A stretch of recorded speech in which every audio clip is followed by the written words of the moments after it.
संघ का Italian connection. Video का विषय सुनते ही आपके मन में आया होगा, ये क्या बवाल है?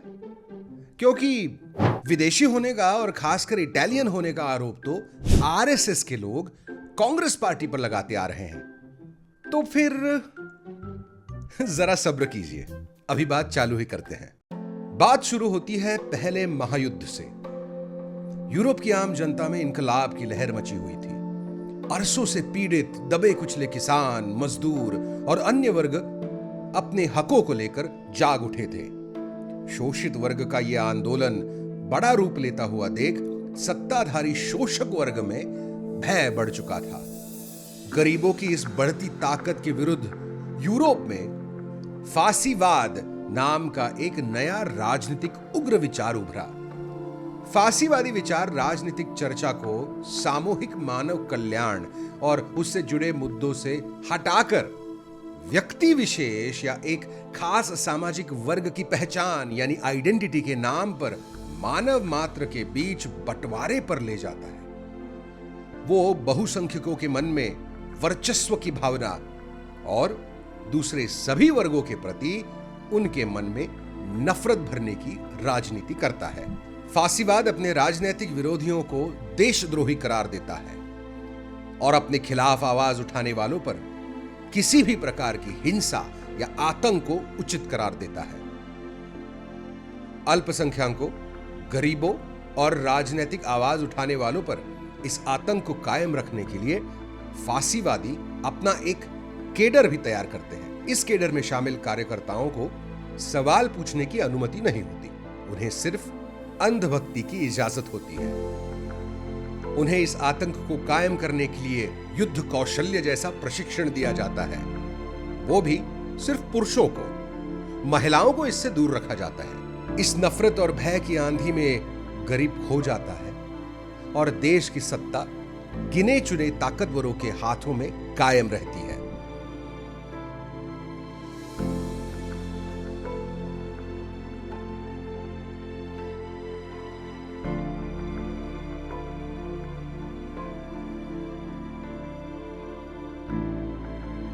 इटली में फासीवाद का प्रवेश 1915 में फैसिस्ट रेवोल्यूशनरी पार्टी के रूप में हुआ।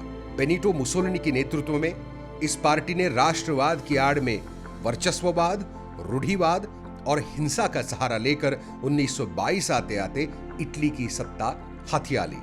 फासीवाद इटली के सामंती शोषक वर्ग का मूवमेंट था, जिसने इटली की सामान्य जनता के आक्रोश और विद्रोह को कुचलने की कोशिश की।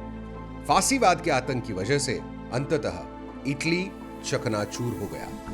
हजारों लाखों जाने गई और लाखों लोग बर्बाद हुए। 1922 से लेकर 1943 तक सत्ता में रही इस पार्टी ने इटली समेत पूरे यूरोप और दुनिया को दूसरे महायुद्ध की आग में ढकेला। आश्चर्य नहीं होना चाहिए कि आज उसी फासीवाद को दुनिया भर मानव इतिहास में एक कलंक के रूप में देखा जाता है। भारत में संघ के जन्म की तकरीबन यही कहानी है। 1925 तक महात्मा गांधी, शहीद भगत सिंह और कई प्रगतिशील व समतावादी समाज सुधारकों और नेताओं के नेतृत्व में भारत का स्वतंत्रता संग्राम गांव-गांव तक पहुंच चुका था। गांधी जी ने अपने सर्वोदय में भारत की जनता को असली स्वतंत्रता का अर्थ समझाया था, जिसकी माने था आखिरी नागरिक का उत्थान। लेकिन आरएसएस का जन्म भारत के आम किसान, मजदूर, महिलाओं और पिछड़ों की जागी हुई इस नई राजनीतिक सामाजिक चेतना को दबाने या उसे बहलाने के लिए हुआ था। इसके लिए जिस विचार का आरएसएस ने सहारा लिया वो था मुसोलिनी का फासीवाद। आरएसएस ने अपना संगठन कैसे खड़ा किया जाए, इसकी शिक्षा ली फासीवाद के सबसे बड़े खलनायक मुसोलिनी से। 1931 की लंदन में हुई राउंड टेबल कॉन्फ्रेंस में हिंदू महासभा की ओर से बालकृष्ण शिवराम मुंजे इंग्लैंड पहुंचे। वे हिंदुत्ववाद के नाम पर फासीवाद विचारधारा के भारत में हुए विकास के एक अहम शिल्पकार थे। संघ के संस्थापक केशव बलिराम हेडगेवार के वे बहुत ही अजीज दोस्त और सियासी गुरु भी थे। मुंजे फासीवाद का वर्षों से अध्ययन कर रहे थे। उनके मन में फासीवाद के प्रति गहरा आकर्षण था। फासिस्ट सरकार का काम देखने के लिए और मुसोलिनी से मिलने के लिए वे राउंड टेबल कॉन्फ्रेंस के दौरान ही इटली भी रुके थे। मुसोलिनी जैसे क्रूर तानाशाह से वे बेहद प्रभावित हुए। अपनी डायरी में उन्होंने इस मुलाकात का वर्णन किया है। हिंदू भारत को फांसीवाद की जरूरत है और खासकर इस सैनिकी शिक्षा की। हमारे डॉक्टर हेडगेवार द्वारा स्थापित किया हुआ आरएसएस एक इसी प्रकार का संगठन है। मैं अपनी पूरी जिंदगी आरएसएस के प्रचार में व्यतीत करूंगा। यानी हिंदू युवाओं को जर्मनी और इटली के फांसीवादी मार्ग पर चलना चाहिए। द मराठा अखबार को दिए अपने इंटरव्यू में उन्होंने ऐसा निवेदन भारत के युवाओं से किया। उनके इन विचारों का संघ पर गहरा प्रभाव पड़ा। 31 जनवरी 1934 में आरएसएस की सरसंघ चालक हेडगेवार फांसीवाद और मुसोलिनी नामक विषय पर होने वाली कॉन्फ्रेंस के अध्यक्ष बने। बालकृष्ण मुंजे ने भारत आकर आरएसएस की संरचना फांसीवाद के आधार पर करने में अपना विशेष योगदान दिया। आरएसएस की राजनीति का मुख्य उद्देश्य और कार्यक्रम बहुसंख्यकों में अल्पसंख्यकों के प्रति भय और नफरत फैलाना बन गया। उनके संगठन में महिलाओं के लिए कोई स्थान नहीं रखा गया और सत्ता के महत्वपूर्ण पदों पर आज भी एक ही जाति और वर्ग के लोग नजर आते हैं। आरएसएस इटली की फासिस्ट पार्टी की तरह एक चालकानुवर्तित्व यानी एक ही तानाशाही नेता के इशारों पर संगठन चलाना इस मंत्र पर आधारित है। सवाल पूछना और लोकतंत्र इन्हें मंजूर नहीं और स्वयंसेवकों को सैनिकी शिक्षा देकर उन्हें समाज में भय कायम करने का वाहन बनाना, ये सारे अवगुण और दोष मेड इन इटली ही है।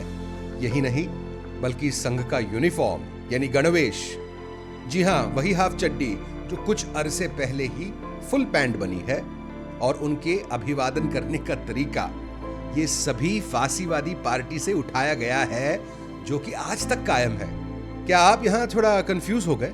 जो आरएसएस सभी चीजों में हजारों वर्ष पुरानी भारतीय सभ्यता की मिसाल देता है, वो अपने ही चाल चलन और संगठन के विचार विदेश से इंपोर्ट करवाता है। आखिर क्यों? आखिर क्यों? आखिर क्यों? क्योंकि हमारी शांतिपूर्ण, धर्म और सत्य को सर्वोच्च मानने वाली सभ्यता ने शोषक वर्ग का साथ देने के लिए सैनिकी शिक्षा का प्रयोजन करना अनैतिक माना है। संघ की घृणा पर आधारित कट्टरता हिंदू धर्म के सिद्धांतों के विपरीत है और यही कारण है कि आरएसएस ने यह कट्टरता इटालियन और जर्मन तानाशाहों से सीखी है। मार्च 1934 में हेडगेवार, लालू गोखले और मुंजे के बीच हुए एक मीटिंग के दौरान मुंजे साफ तौर पर फांसीवाद अपनाने की बात रखते हैं। वे कहते हैं हिंदू धर्मशास्त्र के आधार पर भारत का पुनर्निर्माण होना चाहिए और इसके लिए मुसोलिनी और हिटलर जैसे किसी तानाशाह की भारत को जरूरत है, मगर जब तक ये तानाशाह पैदा नहीं होता तब तक हम हाथ पर हाथ धरे नहीं बैठेंगे, अपना प्रोपेगेंडा चलाते रहेंगे। जी हां, इटली के साथ साथ जर्मन फांसीवाद से भी बहुत चीजें आरएसएस ने उठाई है। मुसोलिनी की तरह क्रूर कर्मा तानाशाह हिटलर भी संघ का आदर्श है। आज अगर मुंजे जिंदा होते तो अपने सपनों के तानाशाह को भारत पर शासन करते हुए देख उन्हें शायद बहुत सुकून मिलता। लोगों को देश प्रेम का सर्टिफिकेट बांटने वाला संघ खुद ही मेक इन इंडिया नहीं है ना ये दिलचस्प बात? चलिए हम संघ के इस मायाजाल को तार तार करने फिर आएंगे। तब तक स्वदेशी माल ही इस्तेमाल करते रहिएगा।